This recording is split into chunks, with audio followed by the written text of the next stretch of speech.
बिस्मिल्लाहिर्रहमानिर्रहीम।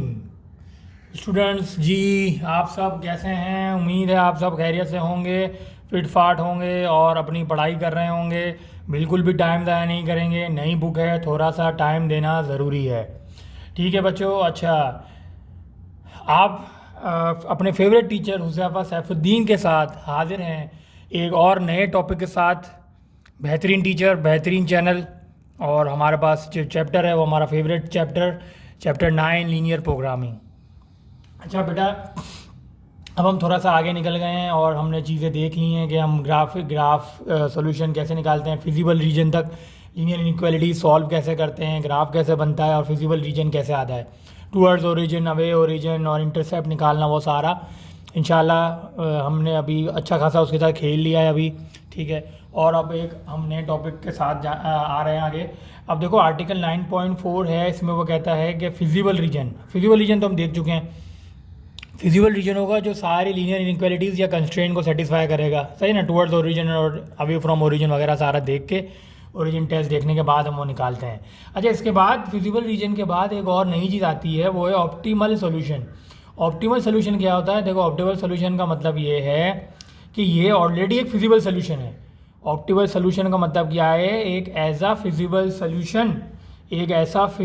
सोल्यूशन जहाँ पे ऑब्जेक्टिव फंक्शन z की वैल्यू मतलब ऑब्जेक्टिव फंक्शन की ज़्यादा वैल्यू हो अगर प्रॉब्लम मैक्सिमाइज का है, या ऑब्जेक्टिव फंक्शन की कम वैल्यू हो, सबसे कम, स्मॉलेस्ट यानी सबसे कम वैल्यू हो अगर मिनिमाइज का है। सही है।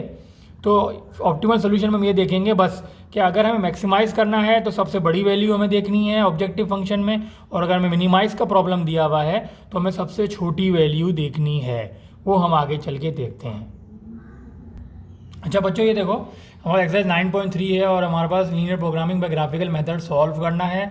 हमें ये बताया हुआ है कि x greater equal to x और y दोनों पॉजिटिव हैं, यानी फर्स्ट क्वाड्रेंट। ये बेसिकली ये बताना चाह रहे हैं कि फर्स्ट क्वाड्रेंट, सही हमने देखा हुआ था पहले भी, हमने जो सॉल्व किया उसमें यही था कि सारे फर्स्ट क्वाड्रेंट में आते हैं। सही है, तो फर्स्ट क्वाड्रेंट में आएंगे।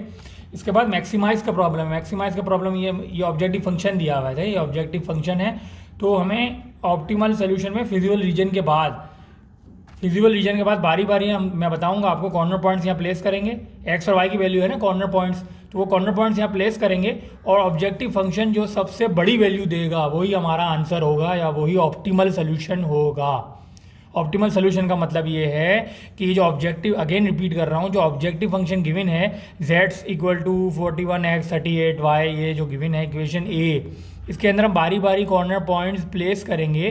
फिर हम देखेंगे कि मैक्सिमाइज के हिसाब से लार्जेस्ट वैल्यू कहाँ होगी, सबसे बड़ी वैल्यू। चलो ये तो हो गया। इसके कुछ हमारे पास चीज़ें हैं, हम देखते हैं। पहले इक्वेशन बनाना है, इक्वेशन ग्राफ हम एंड में बनाते हैं, ठीक है ना। हम एक मैथमेटिकल वर्क पहले कर लेंगे, उसके बाद ही सारी पेंसिल और ग्राफ का वर्क करेंगे।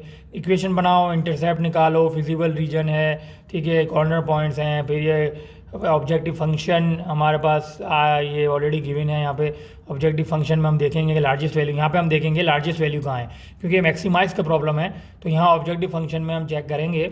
ये स्टेप्स की नंबरिंग यहाँ पे है, आगे थोड़ी डिफरेंट हो जाएगी, तो it is not an issue. If you see these numbers 1 to 8, तो it may very when we do the steps actually, ठीक है। तो don't bother about these numbering, ठीक है। हम बस हेडिंग के हिसाब से आप देखते जाइएगा तो आपको आसानी होगी। तो ऑब्जेक्टिव फंक्शन जो है वो मैक्सिमाइज निकालना है एक बात, और फिर ऑप्टिमल सोल्यूशन हम आंसर लिख देंगे। जो मैक्सिमाइज वैल्यू यहाँ आएगी वो हम हेडिंग में ऑप्टिमम सोल्यूशन के साथ लिख देंगे, और जो ऑप्टिमल सोल्यूशन आया है वो इन तीनों इक्वलिटीज से इनइक्वालिटीज से वेरीफाई करना है, इक्वेशन 1, 2 और 3 से वेरीफाई करना है, वो लास्ट स्टेप में होगा। चलो ये तो हमारे पास सिंपल हेडिंग है। अब आ जाएं हम सवाल की तरफ, सोल्यूशन देखते हैं और ये चेक करते हैं कि आगे क्या क्या स्टेप्स होंगे। अच्छा बच्चों, ये देखो बहुत ही आसान है। ये जो हमारे पास इक्वेशन थी उनको हमने इनइक्वालिटी सी, इक्वेशन 1 को हमने इक्वल में चेंज कर दिया, इक्वेशन 2 को भी हमने इक्वल में चेंज कर दिया, इक्वेशन 3 को भी हमने इक्वल में चेंज कर दिया। सबसे पहले हम ये ऑफ कोर्स हमें पता है कि less than equal to positive number है, less than equal to +26, less than equal to again positive number +22, less than equal to +10। तो ऑफ कोर्स ये सारी इक्वेशन टूवर्ड्स ओरिजिन होंगी। ये हम पहले यहाँ लिख लेंगे टूवर्ड्स ओरिजिन, ऑल जो है। अच्छा बच्चों, ये देखो हमारे पास इक्वेशन 4 है, 4x + 5y = 26। अब मैं डायरेक्ट यहाँ पे हम पॉइंट्स निकाल रहा हूँ, आप चेक कर लीजिएगा। x इंटरसेप्ट आएगा 13/20। इसी तरह ये एक दफ़ा हम बता चुके हैं आपको डिटेल में इंटरसेप्ट निकालना, तो अब मैं डायरेक्ट जाऊँगा आगे, आप ये वीडियो स्टॉप करके देख लीजिएगा क्या वर्किंग है। y इंटरसेप्ट आएगा 0.26/5। इसी तरह ओरिजिन टेस्ट मैंने लिखा है टूवर्ड्स ओरिजिन। अब आगे हम चलते हैं। अब ये देखो हमारे पास इक्वेशन 5 में भी यही काम होगा।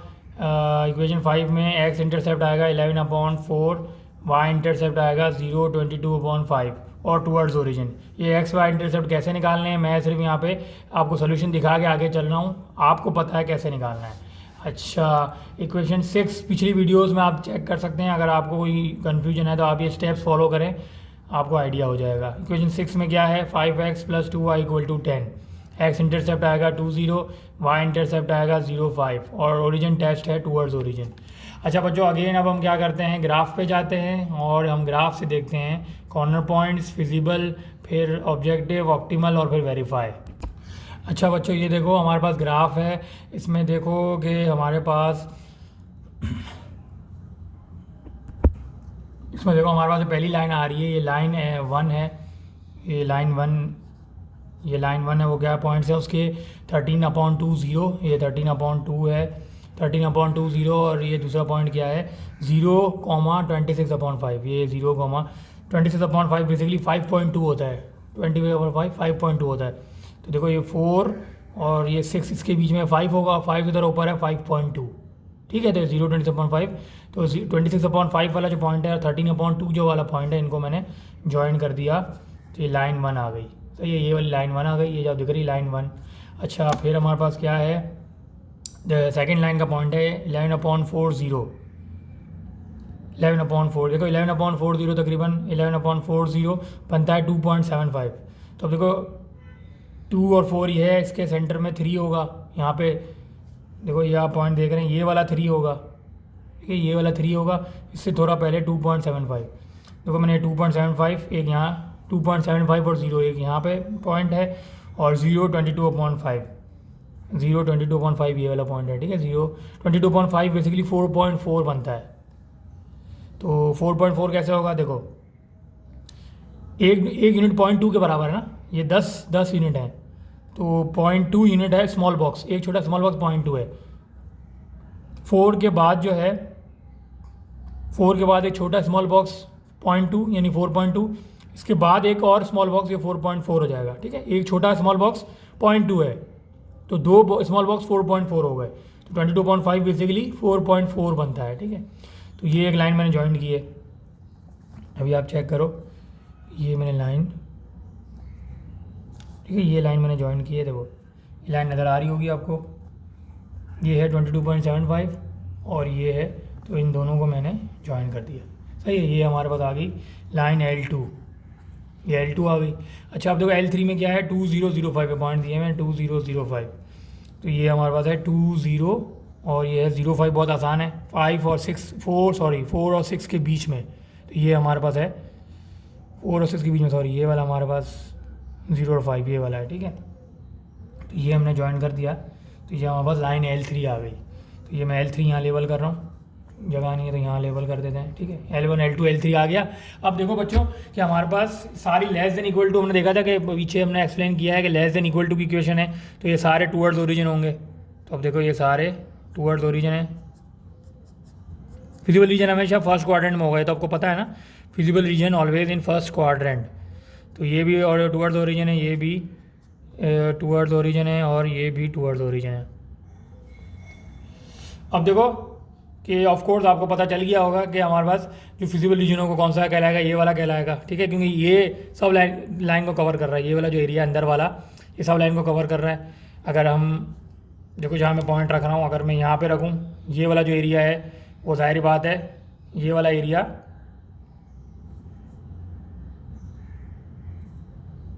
जो एरिया है वो L3 से कवर नहीं है ना, यहाँ पे L3 अंदर वाली शेड, यहाँ पर शेड है, L3 यहाँ शेड नहीं है, तो ये वाला हिस्सा भी नहीं होगा, ठीक है।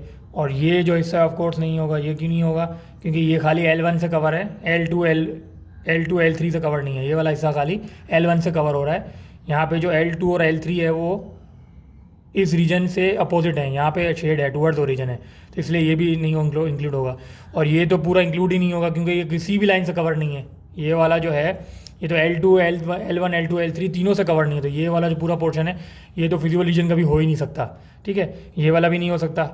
अच्छा, एक ये छोटा सा पोर्शन यहाँ नज़र आ रहा है, ठीक है, तो ये जो छोटा सा पोर्शन है ये भी नहीं होगा। देखो इसकी वजह क्या है, ये मैं बताना चाह रहा हूँ कि ये जो छोटा सा पोर्शन है, ये जो छोटा सा पोर्शन है ये इसलिए नहीं होगा क्योंकि देखो ये L2 से कवर नहीं है, ठीक है। देखो L2 ये वाली लाइन आ रही है ना, ये L2 आ रही है, तो ये L2 से कवर नहीं है, खाली जो ये पोर्शन होगा ये सबसे कवर है, तो ये फिजिबल रीजन कहलाएगा। ये मैं यहाँ शेड कर रहा हूँ, ये कहलाएगा फिजिबल रीजन,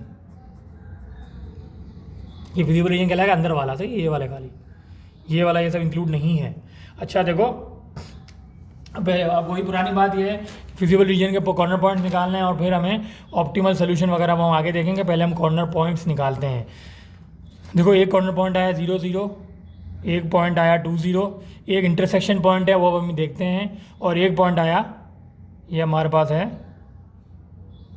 ये 0 और 22.5, ठीक है। ये एक पॉइंट था 0, 22.5 था, ये वाला जो पॉइंट है, ठीक है, ये हमने निकाला हुआ है 0 22.5, बल्कि निकाला हुआ था, पहले प्लॉट किया था हमने ना। अच्छा अब देखो इंटरसेक्शन पॉइंट निकालना है बच्चों, तो इंटरसेक्शन पॉइंट में ये हल्का सा, क्योंकि मेरा एक पॉइंट मोटा है इसलिए हल्का सा थोड़ा एरर आया है, आप निकालोगे तो एग्जैक्ट आएगा।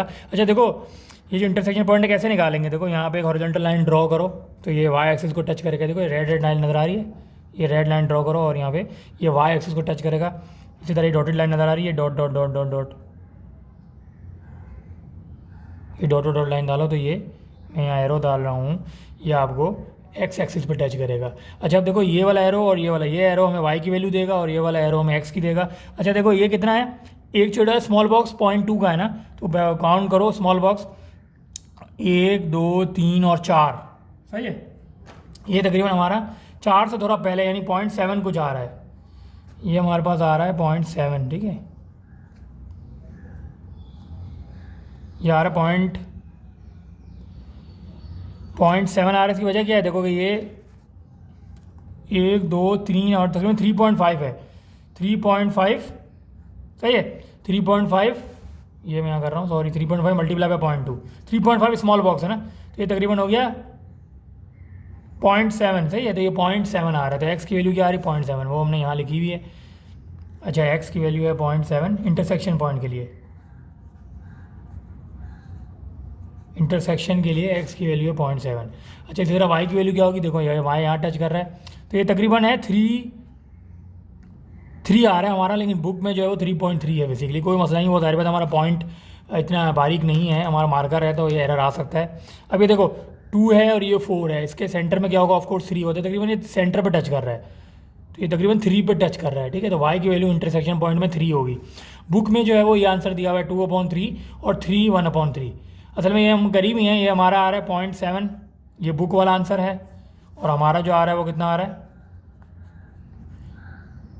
ये आ रहा है बुक में 2/3 और 3 होल 1/3, 2/3 0.6 बनता है और 3 1/3 3.3 बनता है। हमारा जो आ रहा है वो 0.7 और 3 आ रहा है, सही है 0.7, क्योंकि सारी बात एक्यूरेसी नहीं है, it is a very broad point है इस वजह से, ठीक है। अच्छा बच्चों ये देखो कॉर्नर पॉइंट्स हमारे पास आ गए, तो हमारे पास कॉर्नर पॉइंट्स क्या है वो हम देखते हैं। इस ग्राफ से हमने इंटरसेक्शन पॉइंट निकाल लिया और फिजिबल रीजन से हमने कॉर्नर पॉइंट निकाला, तो हमारे पास 4 पॉइंट आ गए, ये 1 है, ये 0 0 आ गया, ये हमारे पास 2 0 आ गया, इसके बाद 0.6 और 3.3 आ गया, यानी ये वाला पॉइंट 0.6 और 3.3 फ्रैक्शन में देखेंगे तो ये हो जाएगा, और ऊपर वाला पॉइंट क्या है 0 और 22/5, ये पॉइंट आ गए। अब हम आगे देखते हैं फिजिबल रीजन वगैरह, हम चेक करते हैं ऑप्टिमल, फिजिबल रीजन तो हमने देख लिया, ऑप्टिमल चेक करेंगे। अच्छा बच्चों ये देखो कि हमने देख लिया था OABC is the feasible region, ये OABC हम यहाँ लिख लेंगे। देखो ये O था, ये A है, ये B है और ये C है, देखो ये आपको दिया हुआ है, ठीक है, ये ए पॉइंट है, ये इंटरसेक्शन वाला बी पॉइंट है, और ये सी पॉइंट जो है 22/5 वाला, सही है। तो ओ ए बी सी वही हम पीछे मेंशन कर रहे हैं। तो अब ये देखो कि हमारे पास ये तो आ गए थे सारे, सही है। इसी को रीजन है O A B C shaded area, वो जो मैंने पीछे आपको ग्राफ में बताया, 0 0 1 पॉइंट, ए वाला 2 0, ये 2/3 और 3/3 बुक में दिया हुआ है, सही है। तो बी पॉइंट है जो इंटरसेक्शन है, ये इंटरसेक्शन वाला है, ये हमने इंटरसेक्शन निकाला था। और ये जो हमारा 0 और 22/5 ये वही था, 0, 22/5, ये 4 और 2/5 बात एक ही है। अच्छा, इसके बाद लोकेशन कॉर्नर पॉइंट के बाद ये हमें ऑब्जेक्टिव फंक्शन निकालना है। आप देखो ऑब्जेक्टिव फंक्शन मैक्सिमाइज का है, सही है, ये मैक्सिमाइज करना है। तो आप देखो मैक्सिमाइज कहाँ होगा वो हम देखते हैं किस पॉइंट पे। आप देखो एक 0 0 है, 2 0 है, 4 पॉइंट हमारे थे कॉर्नर पॉइंट्स। बारी बारी एक्स वाई की वैल्यू प्लेस करो। ये 0 0 है तो यहाँ पे 0 और यहाँ पे भी 0 प्लेस करो, तो ऑफकोर्स यहाँ पे भी 0, यहाँ पे भी 0, ये तो 0 आ जाएगा। जब ए में 2, ए के हिसाब से ये 2 0 है तो एक्स वाई में 2 0 प्लेस करो, ये 2 0, यहाँ पे एक्स की जगह 2, वाई की जगह 2, 82। इसी तरह जब एक्स वाई प्लेस करेंगे, बी पॉइंट प्लेस करेंगे तो ये 150 आ जाएगा। इसी तरह जब सी प्लेस करेंगे ये होता है 4.4, 22/5 इज 4.4, तो 0 और 4.4 ये प्लेस करेंगे तो 167.2 आ जाएगा। अब ऑफकोर्स बच्चों में पता है कि देखो क्या आ रहा है, मैक्सिमाइज, ये मैक्सिमाइज करना था, ठीक है, ये मैक्सिमम का प्रॉब्लम था ना। z ऑब्जेक्टिव फंक्शन मैक्सिमाइज कहाँ होगा, तो ये सबसे बड़ा देखो वैल्यू कौन सी आ रही है, ये वाली वैल्यू आ रही है 167। ये भी छोटा है, ये सारे छोटे हैं, सबसे बड़ा 167 है। तो हम लिख देंगे कि जो ऑप्टिमम सोल्यूशन में सबसे बड़ी वैल्यू आ रही है 167.2। किस पॉइंट पे आ रही है, 0 और 4/2/5, 0 4/2/5 लिख देंगे। अच्छा, ये ऑप्टिमम सोल्यूशन में वेरीफाई भी करना है, तो देखो जो हमारे कंस्ट्रेंट थे उनको वेरीफाई भी करेंगे। ये सारे हमारे कंस्ट्रेंट थे, इक्वेशन 1 2 एंड 3, तो प्लेस करो, एक्स की जगह 0 प्लेस करो और इसकी जगह वाई की जगह होगा 4.4, सही है। तो 0 और ये लिख देता हूँ कि इसकी जगह हम 4.4 डायरेक्ट प्लेस कर सकते हैं, 4/2/5 की जगह 4.4। तो यहाँ पे जब 0 और यहाँ 4.4 डालोगे तो 22, ऑफकोर्स 22 26 से छोटा है, ये ट्रू हो जाएगा।